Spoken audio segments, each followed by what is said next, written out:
Iraq'ın Dibes şehri Kirkuk'tan Demirgazykda yerleşýär. Bu ýerde gahar gazaby menen adamlar terrorçylykda şüphelenýän bir yerli adamyň häkimetler tarapyndan boşadylmagyndan soň gozgalan turuzdylar.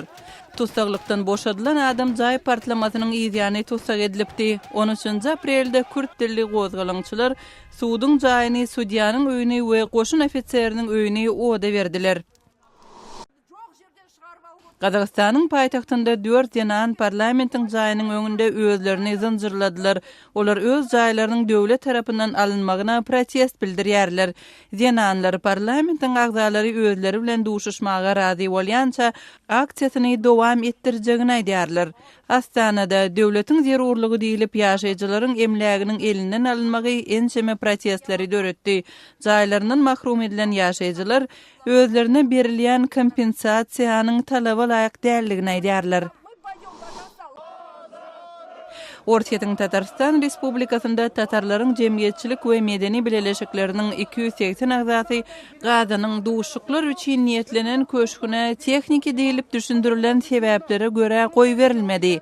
Tatarstanyň Milli Jemgyýetçilik Merkezi adly hökümete degişli bolmadyk gurama özüniň 25-nji ýyl dönümini bellemek üçin kongres geçirmegi planlaşdyrypdy.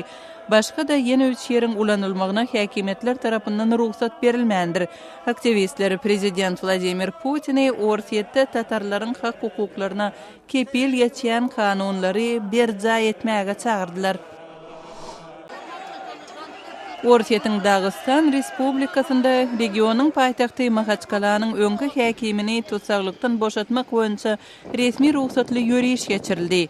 Said Amirov hakyna tutup adam öldürmekde we terrorçylykly hereketleriň dildöwüşigini gurnamakda aýplanyp 9 ay bäri Moskwada türme tutsaklygyna saklanýar. Ýöriş 10 aprelde geçirildi. Amirov we onuň tarapdarlary işiň syýasy sebäpler bilen baglydygyny aýdýarlar.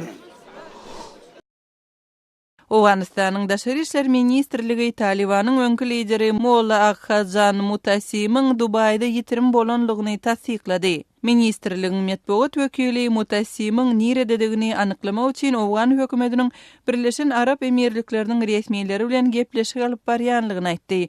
Talibanyň öňkü lideri Awgan hökümetiniň geçirýän parahatçylyk ugrundaky tagallalaryna gatnaşypdy. Siz Azatlyk radiosynyň şu günkü täzelikleri bilen tanyş bolduňuz.